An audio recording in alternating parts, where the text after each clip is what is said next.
तो सुन्नत के मुताबिक नमाज़ पढ़ने का हम तरीका अर्ज़ करते हैं, वो ये है कि इब्तिदा, वैसे तो नमाज के बहुत सारे मसाइल हैं जो मैंने अर्ज़ किए थे, आज सिर्फ तरीका नमाज शुरू करने से लेकर सलाम फेरने तक। सबसे पहले ये कि इंसान किबले की तरफ रुख कर ले, और अगर खड़े होने की हिम्मत है तो खड़े होकर पढ़े, बैठ कर ना पढ़े। घरों में औरतें आम तौर पर बैठ कर नमाज़ें पढ़ती हैं, आप उनको बताएं कि फ़र्ज़ कम अज़ कम खड़े होकर पढ़ लिया करें, सुनते नफलें बड़ा बैठ के पढ़ लिया करें। तो खड़े होकर किबले की तरफ रुख करके, और ये जो पेशानी है ये खाली हो, इसके ऊपर इमामा, पटका, साफ़ा, कपड़ा ना आया हुआ हो। बाद लोग पगड़ी ऐसी बांधते हैं जो देहाती तरीका होता है, जिसको साफ़ा बोलते हैं हम, वो यहाँ पर कपड़ा आ जाता है, ऐसा ना हो ये जगह खाली हो। और किबले की तरफ रुख करके ये हाथों को देखें, ये जो अंगूठे हैं ये कानों की लौ के बराबर आ जाएंगे, ये उंगलियों का रुख आसमान की तरफ हो जाएगा, हथेलियों का रुख किबले की तरफ हो जाएगा, ये ऐसे बराबर आ जाएंगे। ये यहाँ से अल्लाहु अकबर, नाफ से नीचे, ये नाफ है तो ये नाफ से नीचे हाथ होगा, ये सुन्नत है। तहता सुर्रती हदीस में आता है, नाफ से नीचे। आगे जो हाथ बांधने हैं उसके दो तरीके हैं, एक तो ये कि जो मारूफ़ है छोटी उंगली और बड़ी उंगली 3 उंगलियां ऊपर, इस तरीके से बांध लें, ये 2 हदीसों का मजमुआ बनाते हैं। और ये भी ठीक है कि आप हाथ के ऊपर हाथ रख लें, ये भी हदीस में आता है, ये आप ऐसे कर लें, जिस तरीके से भी आप कर लें, दोनों तरीके से हदीस पर अमल हो जाएगा। तो ये नाफ से नीचे हाथ रखा हुआ है, नाफ से नीचे, लोग इसको ऊपर रखते हैं, नाफ से नीचे हाथ होगा, और हाथ बांधने का तरीका मैंने अर्ज़ कर दिया है।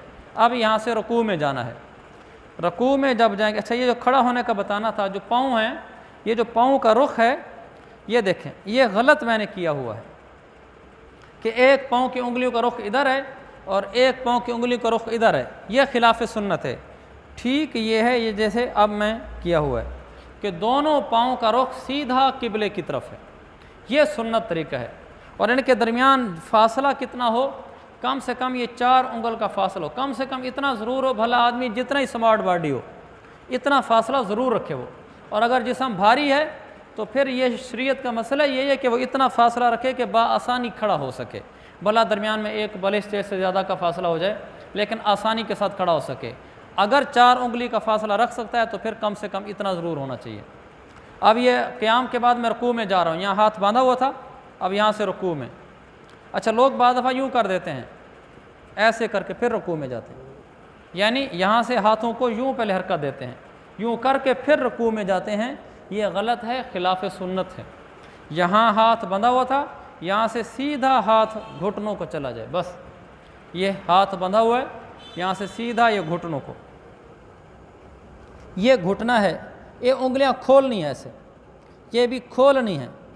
ये खोलने के बाद ये जो दरमियान का ढक्कन है इसका, इस ढक्कन के ऊपर हमारी हथेली आएगी और इसको ऐसे जकड़ के पकड़ना है, ऐसे हाथ रख नहीं देने, जकड़ के पकड़ना है और पुश्त और सर ये बराबर हो जाएगा। अब देखें, ये इसको पकड़ना है और ये पुश्त और सर ये दोनों बराबर हो जाएंगे, और इधर इसको पकड़ा हुआ है, और बाजू यूँ नहीं होने चाहिए, बाजू यूँ भी नहीं होने चाहिए, यानी तना हुआ हो। ये बाजू को हिलाना चाहे तो जल्दी से हिले ना, ये टाइट कसा हुआ है, यहाँ बाजू ये कसा हुआ, बाजू पकड़ के इसको पकड़ा हुआ है और बाजू कसा हुआ है और सर और वो बराबर है।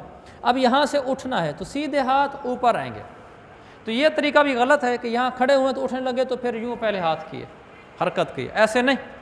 जाते हुए भी हाथ सीधे घुटनों पर, उठते हुए भी हाथ सीधे, बस ऐसे यूँ हो जाएंगे। इसके बाद सीधा खड़ा होना ज़रूरी है, अगर आदमी न खड़ा हुआ तो नमाज नहीं होती। यहाँ खड़ा होने के बाद अब नीचे जाना है सजदे में। वो तरीका मैंने पहले भी अर्ज़ किया था कि इसमें अक्सर गफलत पाई जाती है। वो ये है कि हमारा जाने का, मैं पहले सही तरीका अर्ज़ करता हूँ फिर गलत अर्ज़ करूँगा। सही तरीका ये है कि जैसे खड़े हुए हैं यहीं बिल्कुल सीधा बैठ जाऊँगा, सीना आगे नहीं जाएगा। ये देखें, ये सीना मेरा बिल्कुल नीचे आया है, आगे झुका हुआ नहीं था। ये सही तरीका है यहाँ तक पहुँचने का। और गलत तरीका क्या है, अब मैं गलत कर रहा हूँ। अब मैं यहाँ खड़ा हूँ, गलत ये कि ये देखें अभी मैं झुकना शुरू हो गया हूँ, ये मैं झुक चुका हूँ, तो मैं यहाँ पहुँचने से पहले ही झुक चुका था, ये गलत है। तो सही, हाँ एक आदमी भारी है, उसको कोई उज़र है, वो अलहदा बात है। لیکن اگر وہ صحت مند ہے، ٹھیک ہے، تو پھر اس کو سنت کے مطابق نماز پڑھنی چاہیے۔ یہ صحیح طریقہ ہے۔ یہاں سے یوں سیدھے، اب یہاں جب پہنچ گیا دونوں گھٹنے لگ گئے، اب آگے جانا ہے۔ آگے جاتے ہوئے یہ دیکھیں، ایک تو ان ہاتھوں اور ان گھٹنوں کے درمیان اتنی جگہ خالی ہونی چاہیے کہ درمیان میں اگر بکری کا چھوٹا بچہ گزرنا چاہے تو گزر سکے۔ یہ صحیح مسلم کی حدیث ہے کہ چھوٹا بچہ بکری کا درمیان سے گزر سکے۔ یہ دیکھیں، ٹھیک ہے، زیادہ لمبا نہیں کرنا، روٹین کے مطابق ہی۔ چھوٹا بچہ تو بکری ویسے ہی چھوٹی ہوتی ہے، پھر اس کا چھوٹا بچہ اور چھوٹا ہوتا ہے۔ مطلب یہ کہ درمیان میں کوئی خلا ہو جس میں سے بچہ بکری کا گزر سکے۔ یہ دیکھیں، اتنا ہی کافی ہے بس۔ یہ ایسے کیوں ہے، یہاں سے آرام سے بچہ گزر سکتا ہے۔ یہ ہاتھ یہاں رکھے، سب سے پہلے یہ میں نیچے یہاں تک بیٹھ چکا تھا یوں سیدھا، پھر ہاتھ رکھیں گے یہ، اور ہاتھ رکھیں گے جب، تو ہاتھ رکھنے کے بعد ناک رکھنا ہے، پھر پیشانی رکھنی ہے، اور جو کان ہے میں رکھ کے دکھلاتا بھی ہوں، جو کان کی لو ہے وہ اس انگوٹھے کے اوپر آئے گی، یعنی اگر یہاں کان کی لو سے پانی کا قطرہ گرے تو اس انگوٹھے کے اوپر آ کر گرے۔ یہ اس کے درمیان میں پہلے ناک، یہ پہلے ناک رکھے ہے، یعنی پہلے دونوں ہاتھ ناک اور پھر پیشانی رکھ لی۔ اٹھتے ہوئے پہلے پیشانی اٹھائیں گے اور پھر ناک اٹھائیں گے اور پھر ہاتھ اٹھائیں گے، ایسے اٹھا کے بیٹھ جائیں گے۔ بیٹھنا ضروری ہے دوسرے سجدے سے پہلے، سر اٹھا کے دوبارہ سجدہ کر دینا۔ مثلا ایک سجدہ کر رہے تھے ایسے، پھر یہ دوسرا سجدہ کر دیا، فوراً نیچے چلے گئے، یہ نماز اس سے نہیں ہوتی، اس سے نماز نہیں ہوتی۔ یہ حدیث ہے بخاری شریف کی۔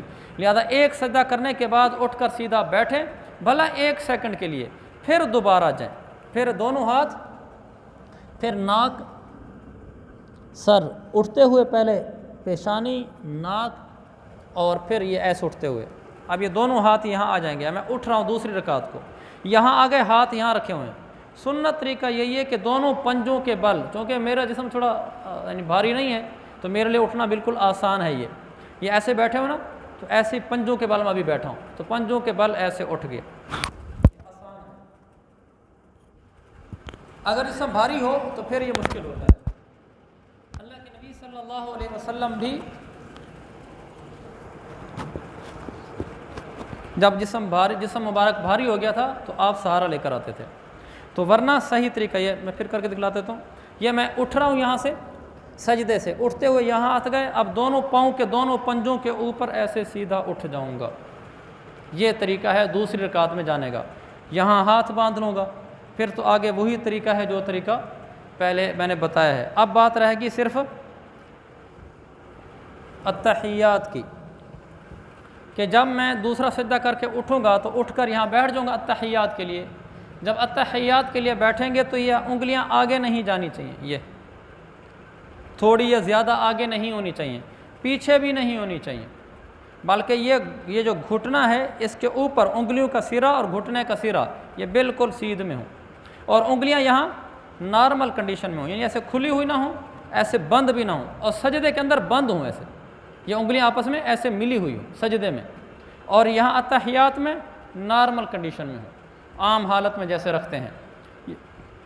یہاں ہاتھ رکھ لیا، اب یہاں ہاتھ رکھنے کے بعد التحیات للہ والصلوات پڑھنا شروع کریں گے۔ جب ہم پہنچیں گے نا اشہد ان لا الہ الا اللہ پر، اشہد پر جب پہنچیں گے تو فوراً ہلکا بنانا ہے، انگوٹھا اور یہ والی بڑی انگلی اس کو آپس میں ملا لینا ہے، اور ان دو انگلیوں کو ہلکا بنا دیا میں نے یہ دکھلانے کے لیے۔ اب یہاں پر میں عملاً کر کے دکھلا رہا ہوں۔ اشہد، یہ دیکھیں اشہد پہ آیا، بن بھی گیا نیچے، اشہد انگلی بھی یہاں پڑی ہوئی ہے، اشہد اللہ، لا کی لام پر انگلی اٹھ جائے گی، اشہد اللہ الہ، یہ انگلی سیدھی ہے قبلے کی طرف، یہ انگلی اوپر نہیں اٹھانی، یہ خلاف سنت ہے۔ اشہد اللہ الہ الا اللہ کی الف اللہ پر گرنا شروع ہو جائے گی، لا الہ الا اللہ لا پر اٹھے گی، لا الہ الا اللہ پر گرنا شروع ہو جائے گی۔ پھر میں کر رہا ہوں یہ لا الہ الا اللہ، آگے پھر نماز پوری کریں گے، لیکن یہ آخر تک یہ ایسی شکل بنی رہے گی، اور جب سلام کا وقت آئے گا تو پھر سلام پھیرنا ہے، अस्सलामु अलैकुम व रहमतुल्लाह। ये मुंह को इतना पीछे फेरना है मैंने, यानी गर्दन को, कि पीछे मेरी जो आदमी बैठा हुआ है उसको मेरा रुखसार नज़र आए, इतना चेहरा फेरना है।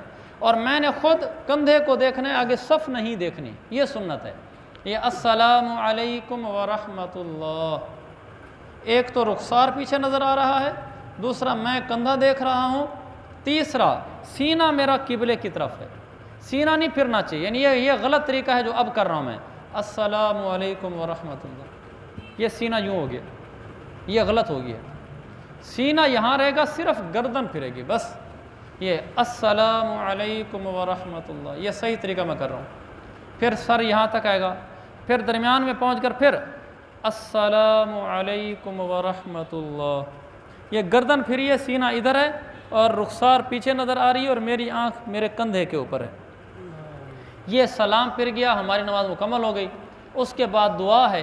दुआ का मसनून तरीका, सुन्नत तरीका ये है कि जो सीना है इसके सीध में हाथ आए और दोनों हाथों के दरमियान थोड़ी सी खाली जगह हो, जैसे मैंने की हुई है, और हथेलियों का जो रुख है ये आसमान की तरफ अल्लाह से मांग रहा हो वो, यानी गोया कि बर्तन रखा हुआ है इसमें डाल दिया है अल्लाह। तो इस तरह उंगलियां हों, दरमियान में खाली जगह और सीने के बराबर हो। ये सुन्नत तरीका है। कभी इंसान कैफियत में आए, वजद में आ जाए, फिर जिस तरह भी उसको सहूलत हो, हाथ ज़्यादा ऊपर उठा ले, हाथ यूँ करके रोता रहे, जिसमें उसको आसानी हो उसमें कोई हर्ज की बात नहीं है। क्योंकि ख़ुद रसूलुल्लाह सल्लल्लाहु अलैहि वसल्लम अराफात के मैदान में जब आप दुआ फरमा रहे थे और आप सल्लल्लाहु अलैहि वसल्लम के हाथ ऊपर उठ रहे थे, इतने ऊपर उठ गए थे कि आपके बगल मुबारक की चमकती हुई सफ़ेदी भी नज़र आ रही थी, हदीस में आता है। तो ये आम हालात से हट कर की बात है। आम हालात में यही तरीका है दुआ मांगने का। और फिर मुंह पे हाथ फेरना है, ये ऐसे हाथ फेरना है। और ये बड़ी बुरी बात है, अल्लाह के साथ नऊज़ बिल्लाह मजाक बनती है कि आदमी दुआ के दरमियान किसी और चीज़ में लगा हो, यानी दुआ यूँ मांग रहा हो, फिर ऐसे उंगलियों से खेल रहा हो।